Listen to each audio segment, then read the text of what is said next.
Do, do, do, do, do, do, do, do. Ra-ba-ba-bum.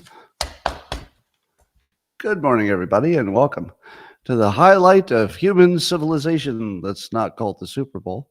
If you'd like to take this experience up to levels that only Kansas City can understand this morning, well, all you need for that is a cup or a mug or a glass, a tankard, chalice, or stein, a canteen, jug, or flask, a vessel of any kind. Fill it with your favorite liquid. I like coffee. And join me now for the unparalleled pleasure of the dopamine. At the end of the day, the thing that makes everything better. It's called the simultaneous sip. And it happens now. Go. Oh, that's so good. So good. Well, you may have heard there was a thing called the Super Bowl that happened yesterday. Let's talk about that. Now, of course, many people made predictions, and this time it was a little ambiguous which prediction would work. For example, you have the following prediction filter that the mascots will determine the win. So this was a 49er versus a Chief. Now, one way to look at it is that a Chief would have a spear, a 49er would have a shovel. Spear beats shovel. So that would have predicted the win. But it's a little ambiguous because 49ers is plural. So if you had a lot of 49ers, but you only had one Chief, probably the 49ers with the shovels could beat to death the Chief. So that one was a little less obvious, mascot-wise. But there was one filter, one prediction filter that is very reliable, and it worked. And no, I don't mean the theory that the CIA was behind the outcome. I don't mean that one, although that worked. It did work. I'm not going to say it didn't work. But do you know which filter it is? Follow the money? No. I don't know how that works exactly. Here was the filter, and I'm surprised you missed it. The best story always wins. The best story. That is so predictable.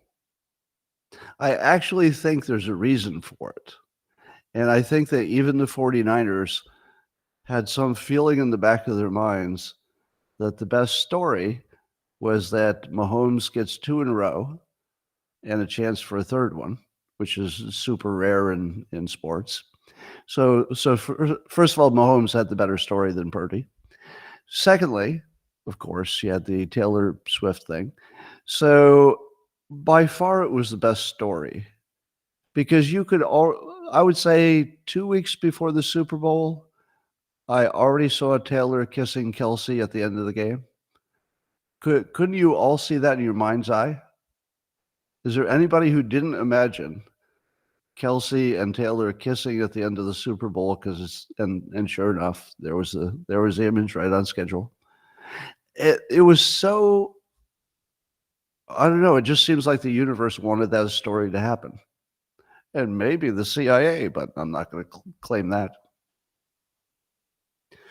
Well, Biden trolled the, but I will point, let's just talk about the idea that it was all a fix. Did you notice that there were at least 3 situations in which if Kelsey had caught a touchdown pass, it would have been the end of the game? I think there were 3 chances that they were close enough because Kelsey doesn't do the long passes. He does the shorter stuff with a little run at the end. And when they would get within range of the goal where the next touchdown would win, I think he had 3 different chances. 2 of them they passed to him, and he didn't quite get there, but could have.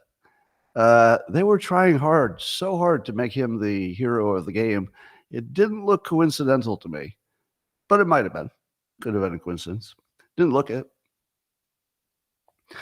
I will remind you that Vivek Ramaswamy made this prediction over a month ago. So this is over a month ago. Vivek said, I wonder who's going to win the Super Bowl next month. And I wonder if there's a major presidential endorsement coming from this artificially culturally propped up couple this fall. Just some wild speculation over here. Let's see how it ages over the next 8 months. What do you think?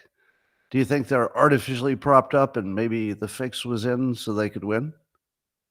Now, I'm not going to say the fix was in, but I heard a phrase from the announcers yesterday that I've never heard before in any kind of a game. Did you hear this?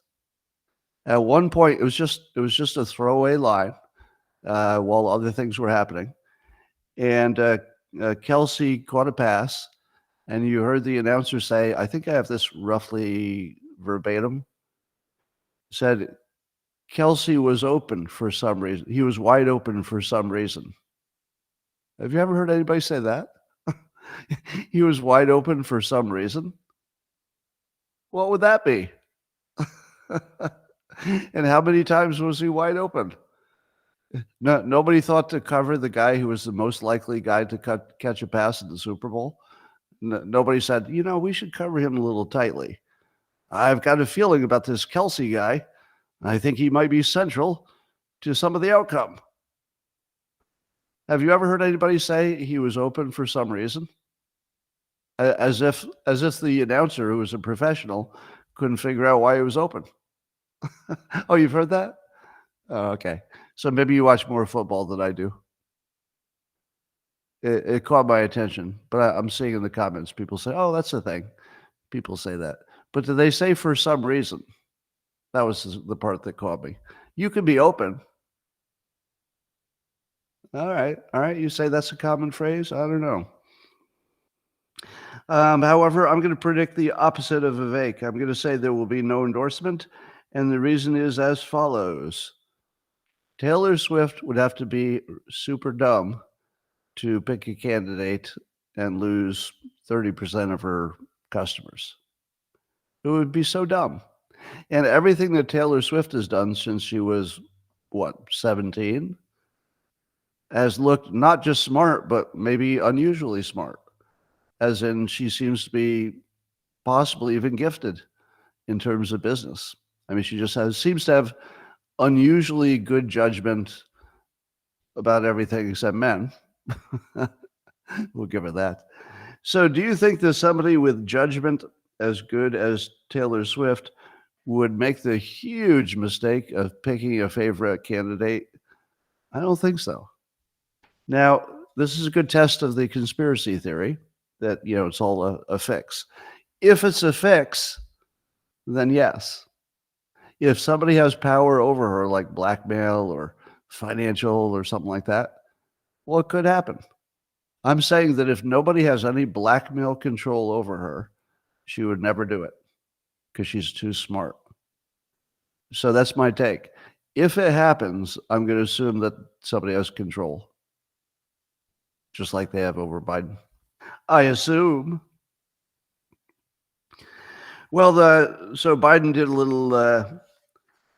little social media after the result of the Super Bowl, in which he showed him with his glowing red eyes for dark Biden, and he was acting, and he said something like "all according to plan."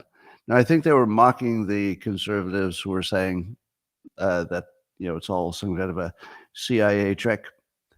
But do you think that Biden was even aware that he sent out a post on X? Probably not. Looked like some intern. Yeah, had no idea. And we just assume that that's normal now. It's just normal that the president doesn't even know who's posting on his behalf or what it says. All right. I don't know if he didn't know, but I can imagine he wouldn't.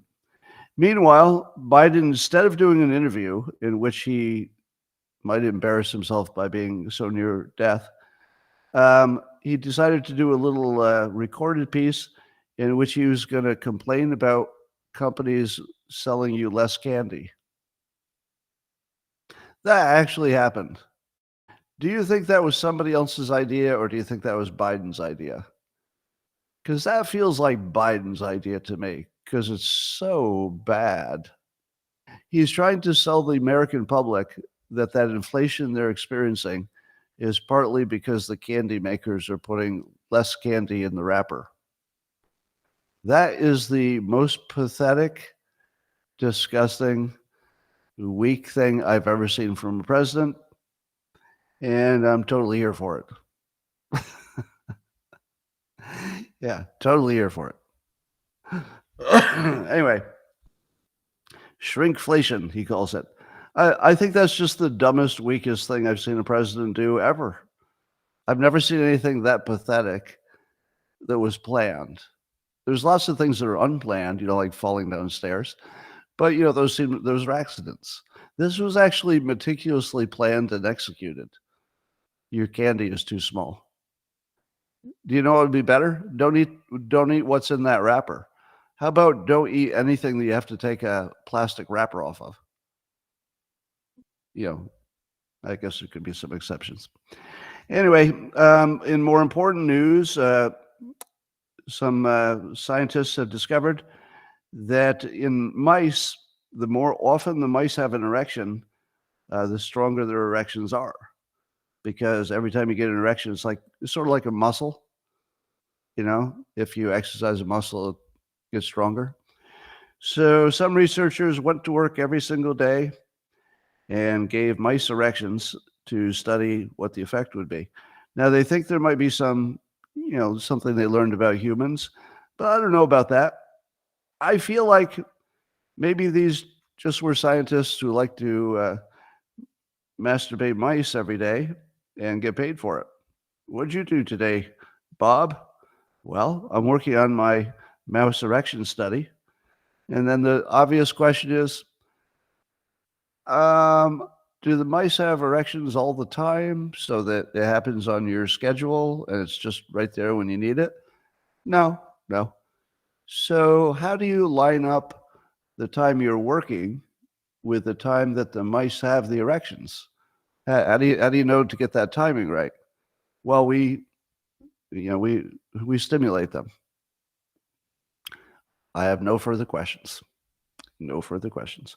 My best guess is they show them pictures of Minnie Mouse, but without the clothes. Have you ever seen Minnie Mouse without any clothes? Take that little bow out of her hair. Kind of hot. I can see it. I can see it. If I were a mouse, I'd be turgid as hell. All right, so Jillian Michaels' exercise personality was on Bill Maher's Club Random, and and it turns out she's more of an economist than I'd ever imagined. I see her doing the exercise thing, and I think, wow, she knows a lot about fitness. I didn't know that she also knows a lot about economics.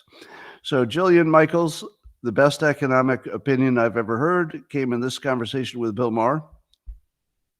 Bill Maher said, "We won the pandemic economically." And Michaels said, "We did? I feel like inflation is insane." And Maher says, "Inflation is not insane." And Michaels says, "Bill, go buy a car. A house has tripled here. Buy some fucking eggs." And that, ladies and gentlemen, is the best economic opinion I've heard in at least a year. Blah, blah, blah, inflation. Blah, blah, blah, the money supply. Blah, blah, blah, the debt. Blah, blah, blah, economics. Blah, blah, blah, shrinkflation. How about screw all of that and buy some fucking eggs, Bill? I'm going to add Bill to it to be funnier. I'm just going to say that in every economic conversation from now on. Bill, somebody like, blah, blah, blah, good economy. And I'll say, go buy some fucking eggs, Bill. And they'll just walk away. Brilliant. Well, do you all remember how terrible 2020 was? The beginning of the pandemic and just everything went to hell in 2020. Yeah. So 2020 was a weird year. It was a leap year. Oh, this is leap year too. Okay, well, we had that one thing in common with 2020. It was a leap year. And in 2020, what else was happening? Oh, Trump was running against Biden. Oh, Trump was running against Biden. That's happening too. All right, but those are two coincidences. Let's see, who was in the Super Bowl in 2020? 2020, it was the Chiefs against the 49ers, and the Chiefs won. Huh. Well, that just happened. But back in 2020, there was a global shutdown because of the pandemic. So there's nothing like that happening, at least in 2024. except that a man did just die of Alaska pox. Alaska pox. I don't like the sound of that. I just stole all this from Tara Bull on the X platform. She made these observations that 2020 and 2024 are looking suspiciously similar. Now, can we use the Super Bowl prediction method? Let me ask you, which is the better story? In 2020, what was the better story? Trump winning or Trump losing? What was the better story? Trump winning. And he won. In 2022, I'm sorry. Yeah.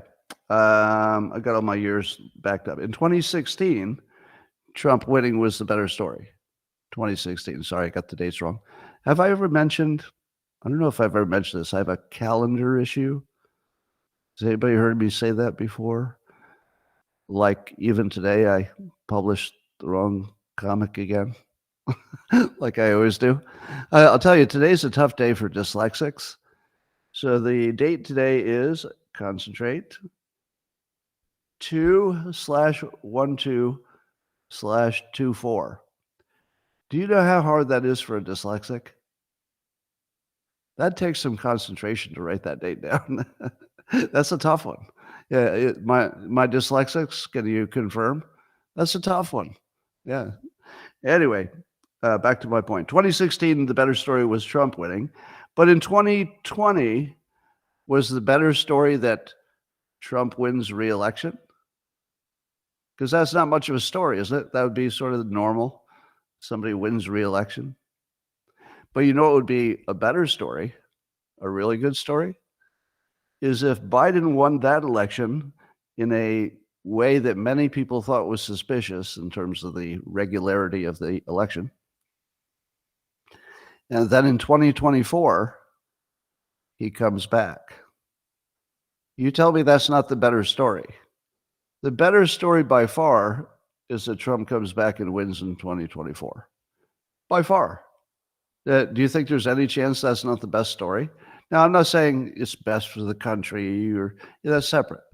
But as a story, you can't beat it. And if you add to that there might be some extras, such as beating all the lawfare, that's a good story. And what if the last election is shown to be, let's say, less credible than we thought it was? What if that happened? Right. Yeah, buy ammo. All right. Rasmussen did a poll to find out who's the most respected leader of our various recent presidents. And 42% of likely voters said they respect Trump the most. While, can you guess roughly what percentage said they had the most respect for Joe Biden, President Joe Biden? You want to take a guess? Anybody?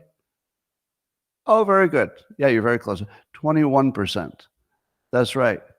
You could not even get up all the way to the 25% level for Joe Biden. Only 21% say he's the most respected. Now, most of that difference is because Trump has a lot of respect among Republicans, but Democrats are kind of looking at Biden and saying, oh, we might like him better, but not a super bunch of respect. I wonder what would cause you to have less respect for Biden. Well, a related story is that Biden has gone on TikTok with Harris. That's right. The politician who is sometimes accused of being influenced by China because of hunters taking money from a big Chinese company. They've just joined the TikTok platform, also known as the Chinese brainwashing platform. And it's also true at the same time that Biden has banned TikTok from government devices. So he's smart enough to ban it and also dumb enough to use it. Now, of course, he's using it because he thinks it'll give him an election advantage with younger people especially. And it might. might actually be useful. But how much do you respect a president who bans something because it's so obviously bad and then becomes its most important user? How could you respect that? I have zero respect for that. I can't respect that at all. Vivek is on it too, but at least Vivek never banned it. It's different if you've literally banned it for government and then you go use it, right? If Vivek banned it and then used it, I'd have the same questions. All right. Meanwhile, I'm going to say this again because it's just so smart. Trump called for an end to all foreign aid unless it's a loan. And it could be zero interest, and maybe you don't have to pay it back right away, but you do owe us. And I like that because even in a situation where you're not actively making loans to people, you can still say you owe us. You owe us one later. It's just the most obvious smart play. So that makes sense to me. CBS has some fake news about climate. Says basically the air quality is terrible for a lot of people in the United States, especially, and it's because of climate change. The air quality is bad because of climate change. And the first example they give is those forest fires in Canada. Was it last year or 2 years ago? The forest fires in Canada. Now, can you give me a news update fact check? Don't we know that those were all set by an arsonist who's already admitted it and is in the legal system in Canada? I thought that was completely confirmed news. And it's the number one example they give of how climate change is making the air dirty. No, it's not about these people lighting fires. It's about climate change.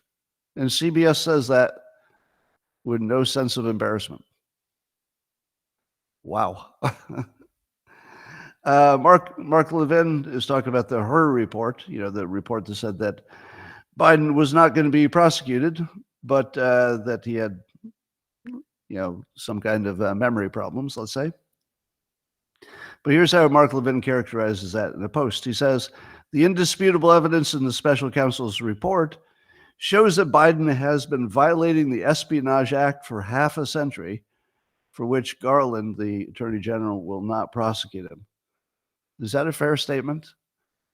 That the report proved he's been violating that law for half a century and he will not be prosecuted for it.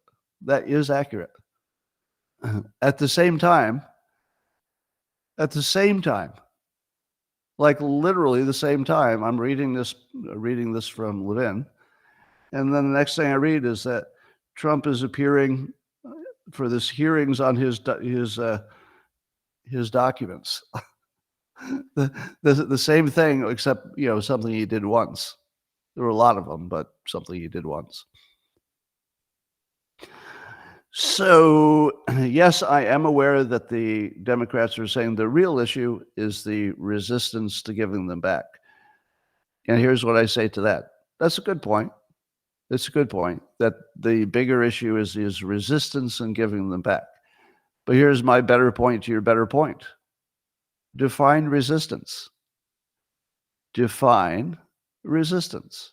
If the lawyers were no longer taking phone calls, well, that's resistance, right? If the government said we're going to come in and break the lock and take them from you, and if they physically restrained them from doing it, well, that would be resistance, no doubt about it. But what if the government's demanding them and the lawyers are saying stuff like, well, we think we gave you all of it, but maybe they're wrong. And we're still talking to you and we think we should keep these. And does that sound like you're obstructing justice? Or does that sound like every defendant in every situation who's aggressive?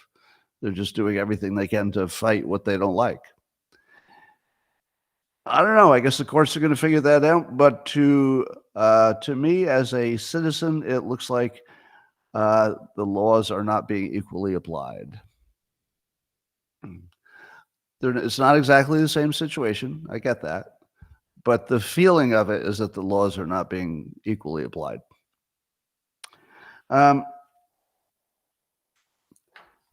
So here's my take. After watching Joe Biden not being able to do an interview in the Super Bowl because he's too degraded, I think we all agree that's the only reason he wouldn't do it. And then instead he does his little dumb commercial about the size of candy and how the candy got smaller. That's a level of patheticness that I would normally say, you need to stop this right away, right? I would say, okay, this is sad. Politics aside, I'm not being political now. This is a human individual that you're torturing, and you're just destroying his legacy by making him continue. Whereas leaving gracefully might actually put him in a good position for history. But he's not in a good position for history now. However, the more I thought about it, the more I thought that Joe Biden is not your normal president. For one thing, he got elected on the Fine People hoax, which literally hurts me. It hurts me. And it hurts anybody who's white and anybody who's ever supported Trump. Because it's the biggest hoax in the country that wasn't the Russia collusion hoax and it wasn't the January 6th insurrection hoax. But between the Fine People hoax and the January 6th insurrection hoax and the other things he said about MAGA and the locking up of Americans over just protests, he is the most evil fucking person I've ever seen in politics in the United States. I think McCarthy was bad, McCarthyism, but I think he took it to another level. I don't think Nixon had anything. I mean, Nixon was just maybe did some bad things, but it didn't hurt me personally. But Biden has gone after the people. He's gone after the public. The Fine People hoax is an attack on me. It's an attack on 81 million people who supported Trump. And the January 6th insurrection hoax is an attack on Americans. There's no other way to say it. He's locking up Americans to support a hoax for purely political reasons. And now he's trying to put Trump in jail for, using lawfare to put Trump in jail. And he's certainly the proximate cause of the Ukraine war. How many hundreds of thousands of people died unnecessarily because Trump wasn't president? We assume a lot. He is the most evil president, I think, in history.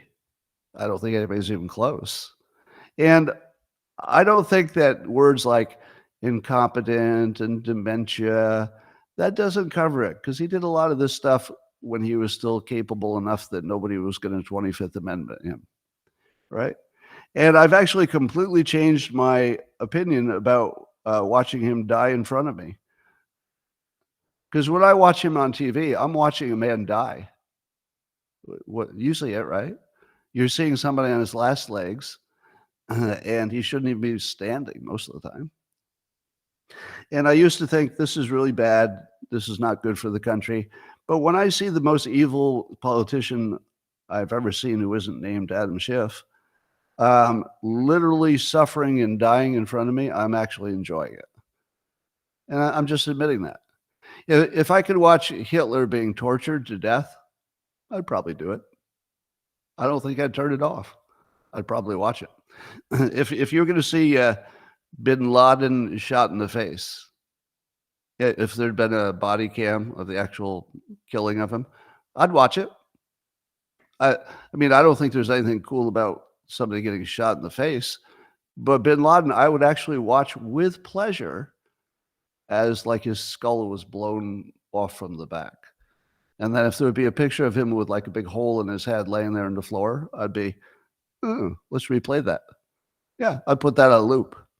Because killing a monster is not like killing a person, right? You just feel completely different about it.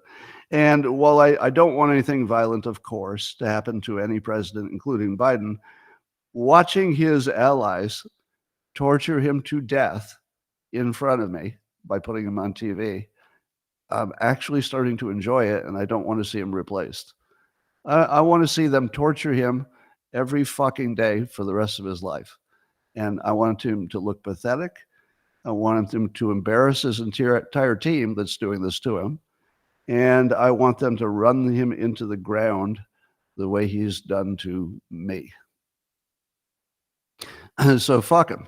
Yes, I want to see him die in public, not by any actions of anybody, nothing violent, of course. But I want to watch the Democrats drag his lifeless body onto the stage and watch him breathe his last words, because he's fucking evil. And watching him die is enjoyable. Just like Hitler, just like bin Laden, and just like any other common murderer and piece of shit, right? To treat him like a regular politician when he's played the fine people hoax and the January 6th hoax, and of course was complicit in the Russia collusion hoax, he is no friend to the Republic. He's a fucking criminal and a evil bastard of which we have never seen anything like it. There is nothing comparable to this in any experience in America. So 86% of people polled in a recent poll say Biden is too old. Jonathan Turley puts that in context, and he says that to compare that, only 82% of the public agrees that the earth is round. So there are more people who can understand that Biden is too old than there are Americans who believe the earth is round. But to be perfectly accurate, the world is not round. It is not. It's not flat, as far as I can tell. It's a little bit ovoid. Yeah, it's a little bit ovoid. That's the way we roll on this podcast. The nerdier, the better. It's a little ovoid. Well, speaking of the fine people hoax, published another piece in American Greatness talking about Biden resurrecting it and how ridiculous it is. And he debunks it thoroughly, as he has me and Joel Pollack as his the other two horsemen trying to kill this thing for several years. But he tells a story that I think I half knew, but I didn't know it totally. And you just have to hear this. Now, I've said this before, that one of the things CNN likes to do is they'll bring on somebody they think is, let's say, representing the political opinion of the Republicans, but they have a habit of not bringing on the strongest person. In other words, CNN is not going to make an offer to Vivek if he doesn't go further in politics. They're not going to make an offer to him to be on CNN because he'd be too good. All right. When you calm down about the 34-minute glitch, maybe we can carry on. If I know that's very exciting to all of you. We still don't know why at 34 minutes my podcast glitches, at least on the locals, sometimes on the other platforms as well. Looks like it glitched everywhere. Yeah. Anyway, so back to what I was talking about. Here's a story from Steve Cortez. So I said that CNN usually hires weak Republicans to defend Republicans. So it looks like the bad point of view. But when they got Steve Cortez, they made a strategic mistake because he was by far too strong. And he would debunk their hoaxes right in front of them. Now, what do you think happens when you hire somebody for CNN and he goes on the air and starts debunking your own news? He didn't just give them opinions. He debunks it right in front of them. Well, they fired him. But they didn't fire him as in stop paying him. It was better than that. They paid him and didn't put him on the air because his contract kept him off of other media. That's right. They paid to keep him off the air because he was debunking the fine people hoax and doing such a good job of it. He did a PragerU video, and video is going to be a little more viral than text, and it just completely demolished the hoax. So he got not fired, but basically hidden for pay by CNN. And then listen to this. There's a media reporter called Oliver Darcy on CNN. Now, I've often pointed him out. He's like one of the three horsemen at CNN who will say the most ridiculous things. So the most ridiculous things you'll hear Steve Darcy will be one of the three people who said it usually. So here's what he said. So he, quote, this is according to Steve, that Oliver Darcy castigated his work on the old Twitter, posting, quote, calling this a malicious lie, which is not. So in other words, Darcy is saying that the Find People hoax is a real thing, calling it a malicious lie, which is not, and journalistic malfeasance, which it's also not, is a weird thing for someone who is a paid CNN commentator to say, given the network's accurate reporting on the matter. You remember CNN's accurate reporting on the matter? Yeah, I don't. They still don't report it accurately. And it is the most debunked hoax of all time because it's right there in the transcript. There's really nothing to argue once you read the transcript. So just think about the fact that Oliver Darcy in public either believes the hoax or he's pushing the hoax. There's no way to know what he's thinking internally. Do you think he believes it? Do you think that Darcy is fooled by CNN's own reporting? Or do you think he's lying and he knows he's lying? I don't know. I can't tell. You think so? I'm looking at the comments. A lot of you think he knows he's lying and he's doing it. I don't know. The way he's saying it suggests he might believe it. Like he actually believes his own network's reporting, which would be weird. I don't know how you could work there and believe the reporting. I mean, you see it right up front. If you're in the front row, how can you believe it's true? I don't know. So Hillary is pushing the new hoax. I'm going to call it the NATO funding hoax. No, let's call it the NATO hoax. But you could also call it the summer hoax. So if you're going to hashtag it, summer hoax or NATO hoax. And here's what Hillary Clinton says. In a post on X yesterday, she said, Trump sells out our NATO allies to Putin. Now, what she's talking about is a story where Trump said that if a NATO country didn't pay their dues, that he told them they wouldn't protect them if Russia attacked them. Now, everybody with even the slightest bit of common sense knows that, first of all, you would make the decision individually. You're not going to say in advance you wouldn't protect them. You would never announce it, obviously. So that's not serious, but it is a serious way to negotiate. If you don't pay your bill, you're not going to get the service, and the service is protecting you. Now, so of course he would protect American interests, and American interests probably would be served by, playing along with NATO if a NATO country got attacked. But he's being smart by saying, no, you don't get a free lunch. If we're going to protect you and you don't have to pay, why would you pay? Why would they pay? It wouldn't make any sense. They could get it for free. So, so Hillary's trying to twist this as her, trained monkeys in the press are trying to twist it into Trump's trying to kill NATO. That's right. Trump, the person who got the most funding of all time for NATO, she's trying to sell you the hoax that he wants to kill it. Nobody's done more for NATO than Trump. I think he has asked, about if that makes sense in the future, which is a perfectly good question. All right, so she says that Trump sells out our NATO allies to Putin. And then she said, and here's the chilling part, quote, this should be front page news of every paper in the country. These are the stakes of 2024. Correct me if I'm wrong, but she's literally telling her winged monkey press how to report this story. She's telling them that the hoax should be their main story.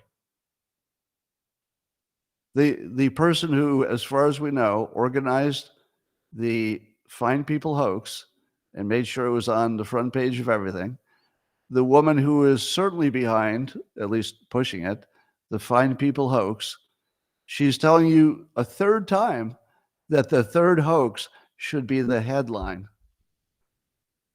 And then the AP reports, basically the AP reported the same thing.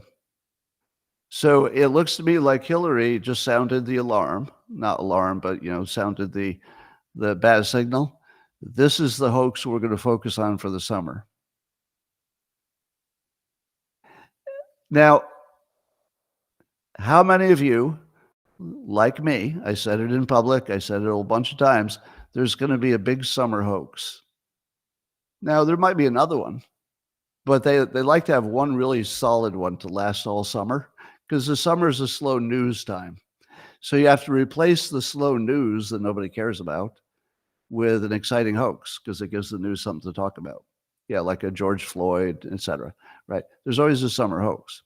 So this might have happened too soon. I don't know if they can push it all summer. There might be another one coming.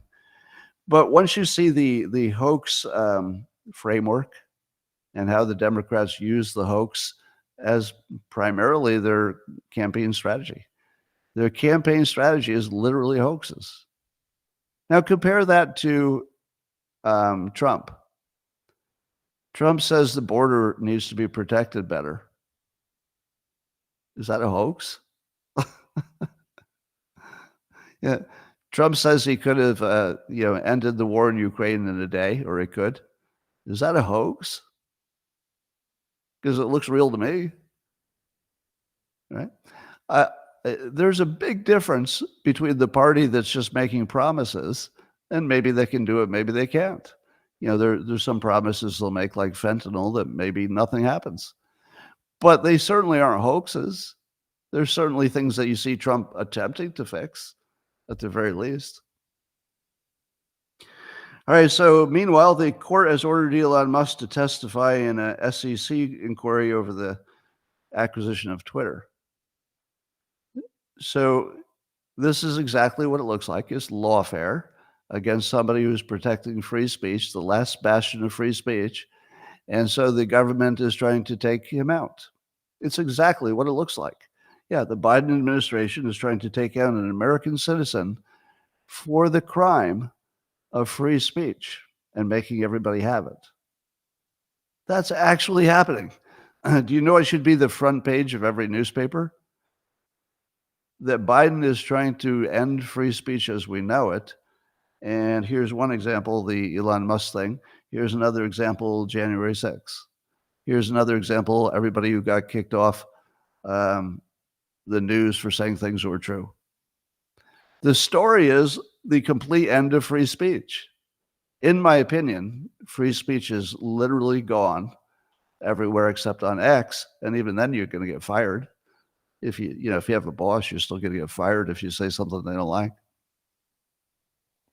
So I asked the question provocatively a few days ago, at what point do we say we should not teach children that America has free speech?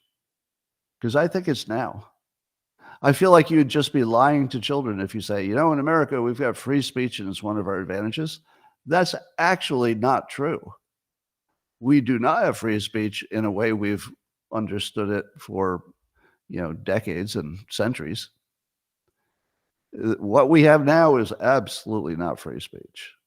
I don't know what it is, but it's not free speech. All right. So it's about time we teach the kids that. While the Superbowl was going on, Israel moved into Rafah, which is in the southern part of Gaza. So I guess nobody said this directly, but I'm reading between the lines. Does this mean that the north is already done? I mean, done in terms of, obviously there's infinite cleanup and sweep up and still people in tunnels, but have they largely conquered the north of Gaza, the IDF? Because I'm hearing they're going into the south, and they're even saying that the people in the south, their only option, I think, is to move to the north where it's already destroyed. That's their only option, right? There's no place else to go. So they gave the notice for the Rafah people to evacuate, and I guess the only place they could go is to the destroyed north, which means that they're destroying less of the north now. So did they actually win? I mean, in the north? I don't know what's going on there. So There's a little mystery going on. But apparently Rafah is the big city that a lot of people thought they would never go into. But Netanyahu saying, yes, we are going in there, total victory. So now you understand the total victory slogan, right? So Netanyahu is saying total victory. And it's very clarifying, because if you thought they weren't going into Rafah, then you didn't understand what total means. Total victory. Like every single Hamas person will be jailed or killed. Every one of them, the fighters. So there's a story that Biden is mad at Netanyahu and behind the scenes called him an a-hole. So NBC is reporting that. NBC is reporting it. Now remember, if all that you know is what the news is, you don't know anything. You have to know who the players are to know something. And this is NBC reporting an anonymous source, the least credible reporting from the least credible entity, right? NBC would be the least credible entity because they're the smart people tell me they're fully owned by the CIA. So why would they go after Biden specifically on this point about Netanyahu? Is it because they don't want Netanyahu to go into Rafah? Or they're trying to tank the relationship between Netanyahu and Biden? Or are they trying to make sure Biden doesn't get reelected? Because I think Netanyahu's not so popular that saying a bad thing about him would hurt you necessarily. All right. Well, we don't know that, but I wouldn't believe that story. If we're going to be consistent, and I like to do that, if we had heard this story about Trump, would you believe it? If you heard an anonymous source, reported only by NBC, said that Trump had said a bad thing about another world leader, would you believe it? I hope not. That would be the lowest level of credibility. So, when it happens to Biden, do you believe it? You should not. Doesn't mean it didn't happen. I don't know if it happened or not. But you should put on this the lowest level of credibility. An embarrassingly low level, like really embarrassingly low. But does Biden, is he pleased with Netanyahu? I don't think so, because they do have a different opinion about the ceasefire, and that's a pretty big topic. So I don't think he's happy with him, but did he call him an a-hole? I don't know. I wouldn't bet my life on it. All right, here's the funniest tragic news I've heard in a while. The Jewish News Syndicate, I don't know who they are, but they're reporting that there's a split in Hamas leadership and that some senior officials realize that the terror group will not remain in Gaza after the war. Wait, what? According to this, there were members of Hamas who believed that Hamas would still remain in Gaza after the war. Seriously? Have they not been listening to anything? Do they have no access to news? Let me explain what total means. Total victory. Total victory means every one of you will be dead, including the leader. 100% guaranteed every one of you will be dead or in jail, I suppose. Right? So, but Hamas is still acting as if maybe they'll still be in power after the war is over? Do they really not know that that option is completely gone? It's weird. Hamas, no mas. No mas. No mas, Hamas. No, let me, if Hamas is listening, and I'm pretty sure Hamas tunes in every day to listen to my podcast because they're so fascinating and entertaining.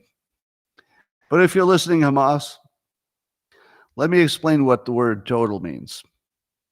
Total. Total. It means all, like every bit. Nothing left over. No crumbs left over. All of it. All of it. So no, there won't be any Hamas left in Gaza. They will be all gone. 100%. Every single one. Is that clear enough? All right. You're probably wondering, and I know it's taken me a long time, but so many people are asking, so I guess I have to do it. Scott, how would you make peace in the Middle East? All right, all right. If it's going to come to me, I'm going to do it. All right. I was thinking that maybe some of you could handle this. Yeah, I was saying there are 8 billion people in the world. Does it always have to fall to me to solve everything? But okay. Okay. So let me give you my solution for the Palestinian situation, the what we call the one-state solution or the two-state solution. Are you ready? Number one, make Jerusalem the capital for both the Israelis and the Palestinians. I'm just waiting for the reaction. Make Jerusalem the capital for both. Oh, there we go. There's the nose. Oh, you haven't heard the whole plan. Did you think that was it?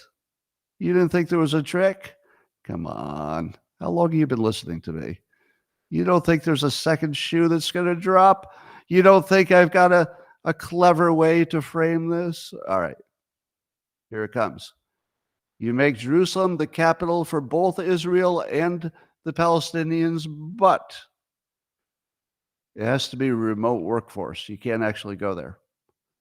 So anybody can go there except the government. The government cannot go there to work. They can go there to visit. No, nobody would be prevented. So the government of both could visit as much as they want, but they wouldn't be allowed to have a building there. They wouldn't be allowed to have a building. Or if they have a building, it's just a server farm, and they just work remotely. Now, what happens if the Palestinians and the Israelis want to meet with each other, which seems like a good idea? You know where it would be a good place to do that? Jerusalem. Maybe the only thing you should do there politically is when those two sides are meeting. Maybe it's the only thing.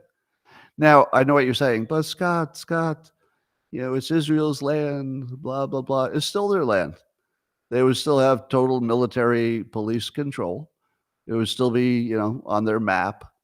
It's just that you would say all the politicians are working on Zoom and nobody's going to be there physically, but it's both of your capitals. And if you want to meet together, we've got this one facility that you both own, and that's where the meetings will be if you need to meet together. All right. So that's the first part. I'm just getting started. The second part is you say to the Palestinians, so you say you would like to take over Israel and get what you would say is your land back. Now Israel would say it's their ancestral home, and they have it fair and square. But you recognize there's a difference of opinion. So suppose you said, let's talk about this issue, and I'd like to make you an offer. Here's the offer, and let's say you're Israel. Here's the offer. What is it about Jerusalem? I'm sorry, what is it about Israel that you want? And they'd say, everything. Like it was ours. That's what they would say, right? The Palestinians who were displaced in 1948, when they're kids, they say, we want it all. So you say, well, define all. Let's break it down. We'll go back to total. What's the total? So number one, is it about the location? It's something about the location, right? Because it's like holy. And they say, yes, obviously, the location. It's the holy place. The location, obviously. So then you say, well, from a God point of view, since God is the one who is important to the question of what location who belongs in, it's sort of a God point of view. Do you think God doesn't understand how location works? Because location doesn't work the way you think it does. From a God perspective, who can see the entire universe and all the planets, the position of that Holy Land is somewhere back in empty space. Because position is only relevant to other objects. And the other objects on Earth are just some of the objects. Most of the objects in the world are in the universe or elsewhere. So there is no such thing from a God's perspective. There's no such thing as a location. because the location of tomorrow just doesn't exist. I mean, the location of yesterday doesn't exist. So then Hamas says, all right, you're being too cute. That's too cute. You know what we mean. And then I say, what do you mean? I've got an idea. If it's the location that matters, and you guys are really good at building tunnels, how about this? The Israelis will have above ground, because they've got that stuff there. It's already built. And we'll give the Palestinians as much as they want underground. So if you're a mile, let's say you have to be at least a mile down, but you can have as much as you can have the whole thing. The Israelis will own nothing underground, unless there's oil there or something. And you can have as much as you want. Total location, you got it. And then they're going to say, Scott, we didn't have underground before. We were above ground. So we're not going to settle for tunnels, right? We're not going to settle for tunnels. And then I'd say, okay, so you're admitting it's not the location that's the important part. Well, that's just all we were trying to accomplish.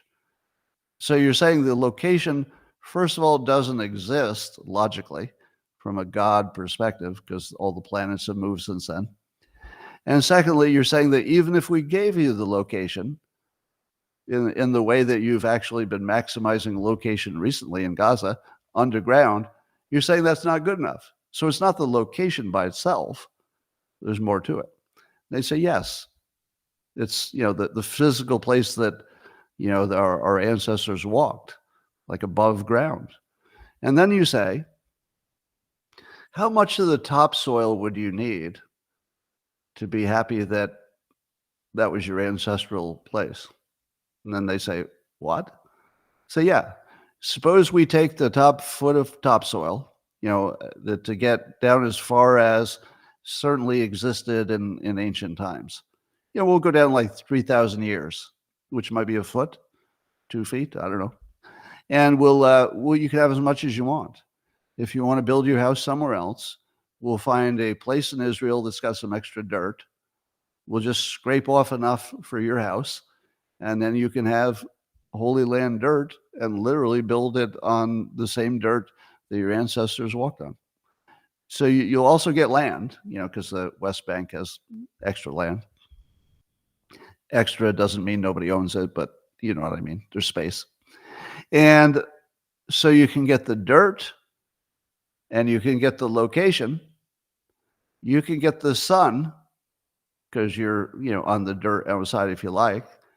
And you would agree that location doesn't mean much in terms of God. So you can have the dirt, the location, and then they say, but what about the money? Like, we lost everything.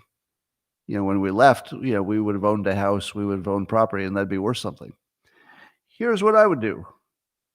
If they would accept all the other terms, and if Israel wanted to pay some kind of reparations just to put a tag in this thing forever, they should do it with stock. They should issue stock in the index of Israeli companies. And here's why. Because you want the Palestinians not just to be satisfied that something happened that, gave them some peace, but that they're bought into Israel's continued economic existence. If you gave somebody $5,000 in stock in the Israel economy, would they want to throw away $5,000 and say, no, we hate this dirty Jew stock. We don't want any of your, and you say, I thought you wanted reparations. I can't think of a better reparation than stock, because it will keep going up. The only thing that would be required for Israel's stock to go up is what? Let me say it to you in a better way. Are you ready? Here's the payoff. It's coming. Have you seen the Israeli stock market today? I think it's at an all-time high. Do you know why? Because they're unambiguously winning in Gaza. Unambiguously. What would the stock market look like in Israel if they made a deal with the Palestinians that the Palestinians actually accepted? What would that do to the stock market? 20 to 50%? I mean, it would change the future of Israel forever.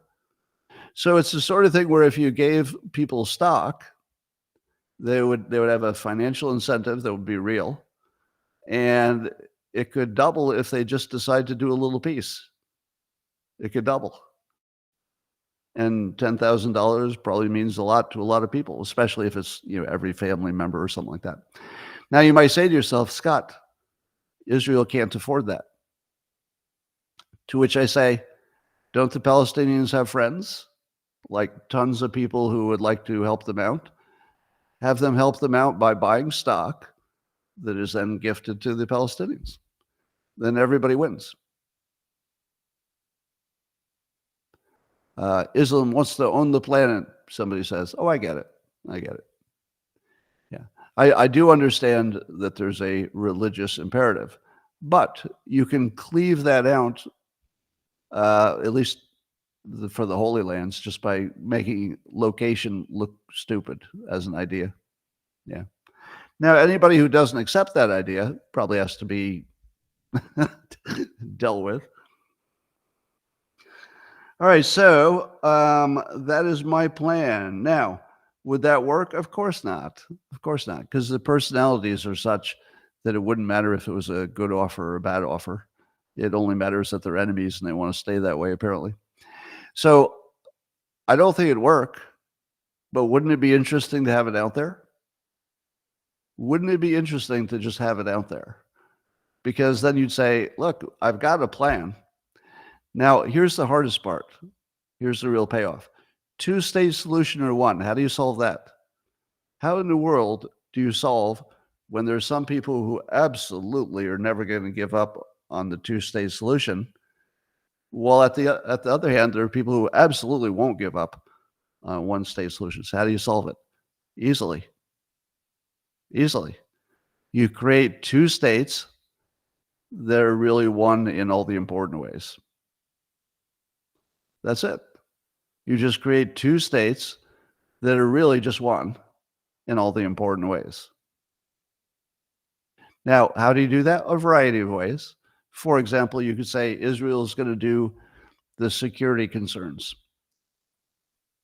And they're going to do the security, and that includes the school curriculums, because it is literally an existential threat to Israel if the schools in the West Bank are teaching them to kill Jews, right? It's an existential homeland threat to them. So let's say Israel controls the security, but hold on. What if they offer that the Palestinians don't have to pay for any of it? Now you've got a country-ish. It's not a full country because it doesn't have their own military and security, but that's being handled for them. If the Palestinians were smart, they'd say, wait a minute, did we just get a country that doesn't even need to pay for military or school or police? Do you know what kind of an economic advantage that would be if you didn't have to pay for your own security? That's huge. And let's say that they now own stock, and let's say that there's enough peace that the Israelis feel confident investing more in the West Bank, and we find ways to work together so that there are enough employees for everything. There is actually a two-state solution that's really one state acting like two states. It's basically the Taiwan solution, right? The reason we don't have a war in Taiwan is that we agree to pretend it's all part of China, but not really, right? Now, if you'd never seen the Taiwan thing work, it actually works. I mean, so far.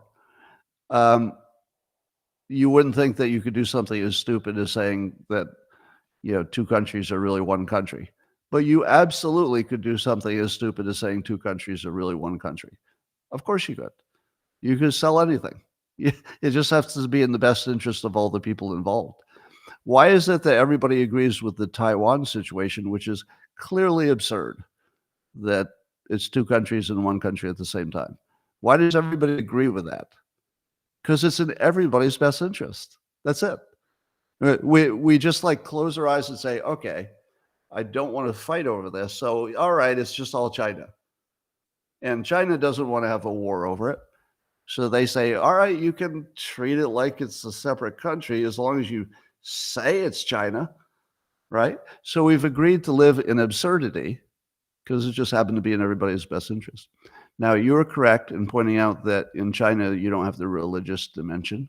I'm seeing that in the comments. The religious dimension makes everything not work. However, I do think you have an obligation to offer a solution. You should at least make people have to struggle with why the practical solution isn't available to them. If you never do it, it'll just always be this way. But over time, maybe you could convince people that a practical approach to their own best interest could be achieved in which it doesn't require them to kill each other. It would take a while, but I think you could sell the idea that there's a way to live in peace and both have their separate lives and stuff. So that, ladies and gentlemen, is my idea for solving the Middle East. Perfectly impractical, but that's how you start. Just like the Taiwan situation. Absurd, impractical, no way it's going to work, but you got to start chipping at it. You got to start chipping away. Yeah. So there. All right, that, ladies and gentlemen, is the conclusion of my insanely great show that you're so happy to have seen. Thanks for joining on the X platform and on YouTube and on Rumble. You're all awesome. And I will see you tomorrow, assuming we're all still here. Bye for now. Thanks for joining.